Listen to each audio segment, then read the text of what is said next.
வணக்கம் நண்பர்களே. சென்னையில் ஒரு வீட்டு வாசல் முன்னாடி கேட்டு பூட்டி இருக்குது. அந்த கேட்டுக்கு முன்னாடி ஒரு பெரியவர் நின்றுக்கிட்டு இருக்காரு. இதை கவனிச்சா அந்த வீட்டோட முதலாளி வெளியில் வந்து, பெரியவரை உங்களுக்கு என்ன வேணும், ஏன் வீட்டு முன்னாடி நின்றுக்கிட்டு இருக்கீங்கன்னு சொல்லி கேட்குறாரு. அந்த பெரியவர் கசங்கிய சட்டை, சாதாரண வேட்டி சட்டை வந்து போட்டிருக்காரு. முகத்தில் வந்து கருப்பும் வெள்ளையமாக வந்து முடி முளைச்சி நீண்ட பயணத்தால் களைத்த முகமாவது வந்து தெரியுது. கையில் வந்து நகைக்கடை விளம்பரத்தில் இருந்த ஒரு ரெக்ஸின் பையோடு நின்றுக்கிட்டு இருக்காரு. அவர் கையில் இருந்த சீட்டை பார்க்குறாரு. பார்த்துட்டு, ஐயா ஆனந்து நம்பர் 8 யோகானந்தம் நகர் இதுதானையா அப்படின்னு சொல்லி கேட்குறாரு.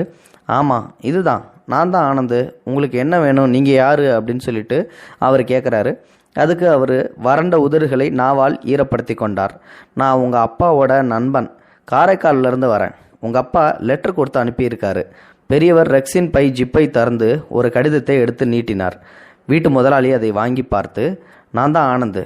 அப்பாவா என்று வினவியபடி கடிதத்தை படித்தார். அதில் உள்ள அன்புள்ள ஆனந்துக்கு அப்பா எழுதுவது: ஆசிர்வாதம். கடிதம் கொண்டு வரும் ராமசாமி என்னுடைய நண்பன். ரொம்ப கஷ்ட ஜீவனம். இவரது ஒரே பிள்ளை சமீபத்தில் விபத்தில் இறந்து விட்டான். விபத்துக்கான இழப்பீடு கிடைத்தால் ராமசாமியும் அவர் மனைவியும் வாழ ஓரளவாவது உதவியாக இருக்கும். விபத்து சம்பந்தமான போலீஸ் விசாரணை, விபத்து ஏற்படுத்திய டிராவல்ஸ் வேன் உரிமையாளர் தர ஒப்புக்கொண்ட இழப்பீடு போன்ற சகல விவரங்களையும் சேகரித்து அவரிடம் கொடுத்து அனுப்பியிருக்கிறேன். சென்னையில் தலைமை அலுவலகத்தில் தருவார்களாம். சென்னை அவருக்கு புதிது. நீ கொஞ்சம் அவருக்கு உதவி செய்தால் நல்லது. செய்வாய் என்று நம்புகின்றேன். மற்றபடி உடம்பை பார்த்துக்கொள். பொங்கலுக்கு கண்டிப்பாக ஊருக்கு வர வேண்டும். உன் அப்பா பரமேஸ்வரன் என்று எழுதப்பட்டிருந்தது. அவன் முகத்தையே பார்த்து கொண்டு நின்றார் ராமசாமி. ஒரு வினாடி யோசித்தவன் சட்டென சாவி எடுத்து வந்து கேட்டை திறந்தான். வாங்க சார், உட்காருங்க என்றவன் டம்ளரில் தண்ணீர் கொண்டு வந்து கொடுத்தான். தயங்கியபடி உள்ளே வந்த ராமசாமி தண்ணீரை வாங்கி பருகினார். சாப்பிட்டீங்களையா? இல்லை தம்பி, வழியில் 2 வாழைப்பழம் சாப்பிட்டேன். Bus late. காலையில் காரைக்கால் கிளம்புனா சாயங்காலம் மெட்ராஸ் போயிடலாம்னு உங்கள் அப்பா சொன்னார். பஸ்ஸு பிரேக் டவுன் ஆகிடுச்சு, அதான் அகாலத்திலே வந்து. அதனால் என்னையா? பரவாயில்ல. ஃப்ரிட்ஜை திறந்து பார்த்தான் ஆனந்த். தோசை மாவு இருந்தது. 4 தோசை சுட்டு மிளகாய் பொடி, எண்ணெய், தண்ணீர் கொண்டு வந்து டேபிள் மேல் வைத்தான். சாப்பிடுங்க, இதோ வர்றேன் என்றவன் வாசல் பக்கம் மொபைலுடன் போனான். திரும்பி வந்த போது சாப்பிட்டு முடித்து கை கழுவி நிறைய பேப்பர்களுடன் காத்திருந்தார் ராமசாமி. சொல்லுங்க, என்ன நடந்துச்சு என்று அவர் எதிரில் அமர்ந்து பேப்பர்களை வாங்கி பார்த்தான். பையனின் போட்டோ இருந்தது. 22 வயதில் அழகாக பதவிசாக இருந்த பையன்.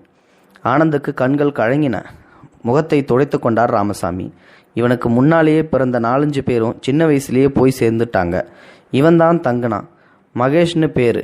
கஷ்டப்பட்டு படிக்க வச்சேன். பொறுப்பான பிள்ளை. ஸ்காலர்ஷிப்பில் பிஇ முடித்தான். வேலை கிடைச்சா நம்ம கஷ்டம் தீர்ந்துடும்னு வாய்க்கு வாய் சொல்லுவான். வேலையும் கிடச்சிது. என்னையும் என் மனைவியும் நிற்க வச்சு நமஸ்காரம் செய்துட்டு மெட்ராஸ் கிளம்பி வந்தான் தம்பி. பஸ் ஸ்டாண்டு போக ரோடு கிராஸ் செய்கிறப்போ வேகமாக வந்த டிராவல்ஸ் வேனு ஒன்று மோதி ஸ்பாட்டிலேயே மேல் துண்டால முகத்தை மூடி குலுங்கினார் ராமசாமி. பேசாமல் அவரையே பார்த்தான் ஆனந்த். அவராகவே தொடர்ந்தார். அந்த வேன் சொந்தக்காரர் நஷ்டஈடு தர ஒத்துக்கிட்டார். முதல்ல அந்த வாங்கவே மனசு ஒத்துக்கலை எனக்கு. என் பிள்ளையே பறி போனதுக்கப்புறம் அந்த பணத்தை வச்சு நான் சாப்பிட்றதான்னு வெறுப்பாக இருந்துச்சு. உங்கள் அப்பா தான் எனக்கு அப்படி இப்படின்னு ஆறுதல் சொல்லி வாங்கிக்க சொல்லி வற்புறுத்தினார். எனக்கு நிரந்தரமாக ஒரு வேலையும் கிடையாது. என் மனைவி ஏற்கனவே நோயாளி. பிள்ளை போன துக்கத்தில் படுக்கையாயிட்டா. எங்களை பகவான் தான் அழைச்சிக்கிற வர சாப்பிட்டு தொலைக்கணுமே. அதனால் கடைசியாக நஷ்ட ஈடு வாங்கிக்க சம்மதித்தேன். உங்கள் அப்பா தான் எல்லா ஏற்பாடுகளையும் செஞ்சு இங்கே அனுப்பி வச்சார். என் பிள்ளை உங்களுக்கு உதவி செய்வான்னு லெட்டர் கொடுத்தாரு. செய்கிறேன், கண்டிப்பாக உதவி செய்கிறேன் என்று எழுந்தவன் அவர் படுக்க பாயும் தலையணையும் கொடுத்தான். மறுநாள் காலை காப்பி போட்டு அவருக்கு கொடுத்து தானும் குளித்துவிட்டு வந்தான். அவரும் குளித்துவிட்டு வர இருவரும் பைக்கில் கிளம்பினார்கள். இங்கே நுங்கம்பாக்கம்னு இருக்காமே, அங்கே தான் ஹெட் ஆஃபீஸ் இருக்கான். நுங்கம்பாக்கம் பக்கம்தான், நான் கூட வந்து செஞ்சு தரேன். வழியில் ஹோட்டலில் டிஃபனை முடித்து டிராவல்ஸ் ஆஃபீஸ் வந்தனர் இருவரும். ஃபார்மாலிட்டிஸ் எல்லாம் முடிந்து செக்கு கைக்கு வர மதியானம் ஆகிவிட்டது. ரொம்ப நன்றிப்பா, எனக்கு ரொம்ப சிரமப்பட்டுட்டேன். நான் இப்படியே ஊருக்கு கிளம்புறேன். இப்போ பஸ்ஸு பிடிச்சா ராத்திரிக்குள்ளேயே காரைக்கால் போயிடலாம். என் மனைவி தனியாக இருக்கா, துணைக்கு ஆள் இல்லை.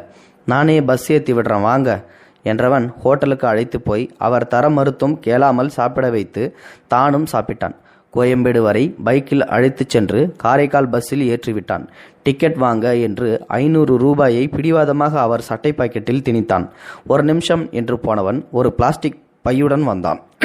ஊர் போய் சேர எத்தனை நேரம் ஆகுமோ, வழியில் சாப்பிட்டுக்காங்க என்று டிஃபன் பொட்டலம், தண்ணீர் பாட்டில் அடங்கிய பையை அவரிடம் கொடுத்தான். அவர் நெகிழ்ந்து போனார். என்னால் உனக்கு எவ்வளோ சிரமம்ப்பா, லீவு வேற போட்டுட்டு எனக்காக அலைஞ்சிக்கிட்டு இருக்க. ஊருக்கு போனதும் வேலையாக உங்கள் அப்பாவை பார்த்து நான் நன்றி சொல்லணும்ப்பா. ராமசாமி உணர்ச்சி வசப்பட்டு பேசிக்கொண்டு போக அமைதியாக அவர் பக்கத்தில் அமர்ந்தான் ஆனந்த். ஒரு விஷயம் சார், நீங்கள் தேடி வந்த ஆனந்த் நான் கிடையாது. ராமசாமி திடுக்கிட்டார். என்னப்பா சொல்கிறேன்? ஆமாம், நீங்கள் அட்ரஸ் தப்பாக வந்துட்டீங்க. நான் இருக்கிறது யோகானந்த நகர் எக்ஸ்டென்ஷன். நீங்கள் மெயின் யோகானந்தம் நகர் போயிருக்கணும். அது கிட்டத்தட்ட 2 கிலோமீட்டர் தொலைவில் இருக்குது. ராமசாமிக்கு குப்பென உயர்த்துது. அடடா, தப்பு செஞ்சிட்டனே, ரொம்ப ரொம்ப சாரிப்பா. நான் வந்த உடனே சொல்லியிருக்கலாமேப்பா. அனாவசியமாக எதுக்கு எனக்காக மெனக்கட்டுட்டு அவரை தடுத்தான் ஆனந்த். நீங்கள் வந்தது ராத்திரி 10:30 மணிக்கு. மெட்ராஸில் இருக்கிறவங்களுக்கு இங்கே அட்ரஸ் தேடி கண்டுபிடிக்கிறது கஷ்டம். நீங்கள் மெட்ராஸுக்கு புதுசு வேற. அதுலேயும் நீங்கள் வந்த காரியத்தை பார்த்தா எனக்கு ரொம்ப மனசு சங்கடமாக போயிடுச்சு. அதான் உங்களை கூப்பிட்டு சாப்பிட சொல்லிவிட்டு லெட்டரில் இருந்த நம்பருக்கு கால் போட்டு பேசினேன். நீங்கள் அட்ரஸ் மாறி வந்த விஷயத்தை கேட்டு உங்கள் நண்பர், அதான் அந்த ஆனந்தோட அப்பா, ரொம்பவே வருத்தப்பட்டார். அவர்கிட்ட அவர் பிள்ளையோட நம்பர் கேட்டு வாங்கி பேசிட்டு பொழுது விடிஞ்சதும் ஒரு ஆட்டோவில் உங்களை அனுப்பி வைக்கலாம்னு இருந்தேன். ஆனால் மொபைல் ஃபோனில் பேசுனது ஆனந்தோட மனைவி. அவர் ஆஃபீஸ் விஷயமா டெல்லி போயிருக்காராம்மா. அவர் வர 1 வாரம் ஆகுமா. அப்போ தான் நான் முடிவு செஞ்சேன், நேரடியாக நானே உங்களுக்கு உதவி செஞ்சிடலாம்னு. எந்த ஆனந்தன்னா என்ன சார், நஷ்ட ஈடு உங்களுக்கு கிடைக்க நான் உதவியாக இருந்தேன்னு நிம்மதி என் மனசுலே நிறைஞ்சிருந்தது. அது போதும் சார். டிரைவரும் கண்டக்டரும் பஸ்ஸில் ஏற எழுந்தான் ஆனந்த். அவன் கைகளை பற்றி கண்ணில் ஒற்றி கொண்டார் ராமசாமி. அவர் உள்ளங்கை ராமசாமியின் கண்ணீரால் நனைந்தது. நல்லா இருப்பா, நல்லா இரு, வேற என்ன சொல்ற. 15 வருடங்களுக்கு முன்பு செத்துப்போன தன் அப்பாவை நினைத்து கொண்டான். அப்பா, நீங்கள் இப்போ உயிரோடு இருந்து இது மாதிரி லெட்டர் கொடுத்து அனுப்பி இருந்தாலும் கண்டிப்பாக நான் உதவி செஞ்சிருப்பேன்ப்பா. என் வளர்ச்சியை பார்க்காமலேயே போயிட்டீங்களே.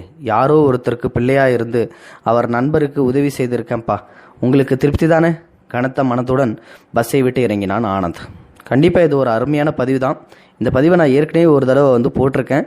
இருந்தாலும் மறுபடியும் எனக்கு போடுறதுல எந்த ஒரு சங்கடமும் இல்லை. ஏன்னா இந்த வீடியோவை நான் படிச்சுக்கிட்டு இருக்கும்போது என்னுடைய மனசுக்குள்ள ஒரு பரிதவிப்பு அப்படி ஒன்று இருக்குது. எனக்கு அப்பா அம்மா இருக்காங்க. இருந்தாலும் இந்த ஒரு பதிவை படிக்கும்போது பார்த்தீங்கன்னா மற்றவங்களுக்கு, அந்த இல்லாதவங்களுக்கு பார்த்தீங்கன்னா ஒரு மன நிம்மதியாக இருக்கும்.